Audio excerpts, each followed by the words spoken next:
अनीता तिवारी है। मैं कक्षा 7 की विद्यार्थी हूँ। मेरे विद्यालय का नाम पूरी माध्यमिक विद्यालय गोसाई बलरामपुर है। आज मैं आप सबको ऋषि कुमार नचिकेता के बारे में बताने जा रही हूँ। महर्षि वाजिश्रवा के पुत्र नचिकेता। एक बार महर्षि वाजिश्रवा ने अपने आश्रम में यज्ञ करवाया। अपने आश्रम में जो यज्ञ करवाया उसमें उन्होंने अपनी सारी संपत्ति दान में देने को कहा था और वे अपने वचनानुसार अपनी सारी संपत्ति दान में दे दी। लेकिन बची तो एक वृद्ध और दुर्बल गाय, जिसे भी उन्होंने दान में दे दिया। दूर खड़े नचिकेता यह सब देख रहे थे।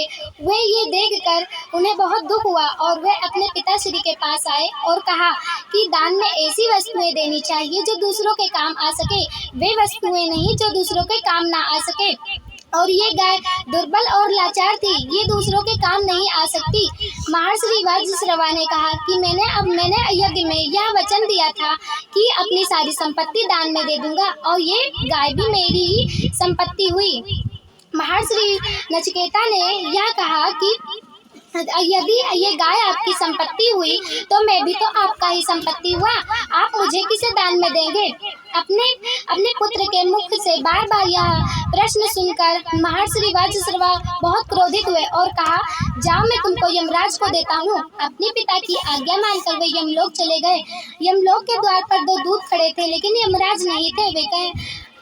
वे 3 दिन तक वहीं पर भूखे प्यासे बैठे रहे और जब चौथे दिन यमराज वहां पर आए तो उन्होंने देखा कि कोई व्यक्ति उनके यमलोक के द्वार पर 3 दिन से भूखे प्यासे बैठा है और उन्होंने नचिकेता से कहा कि तुम मुझसे कोई 3 वरदान मांग सकते हो, क्योंकि तुम मेरे यमलोक के द्वार पर 3 दिन भूखे प्यासे बैठे रहे।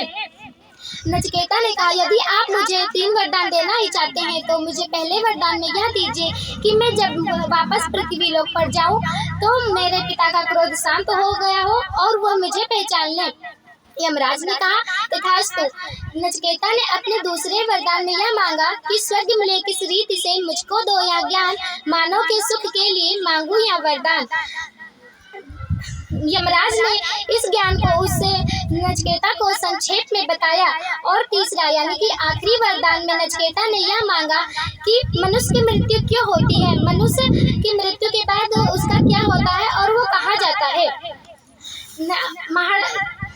यमराज ने कहा, यह प्रश्न बहुत कठिन है, लेकिन मैं तुमको यह बता देता हूँ कि जो मनुष्य पाप और दूसरों को पीड़ा नहीं देता उसको मृत्यु के समय कोई भी पीड़ा नहीं होती है, और जो मनुष्य दूसरों को पीड़ा वह पाप करता है उसको मृत्यु के समय बहुत पीड़ा होती है।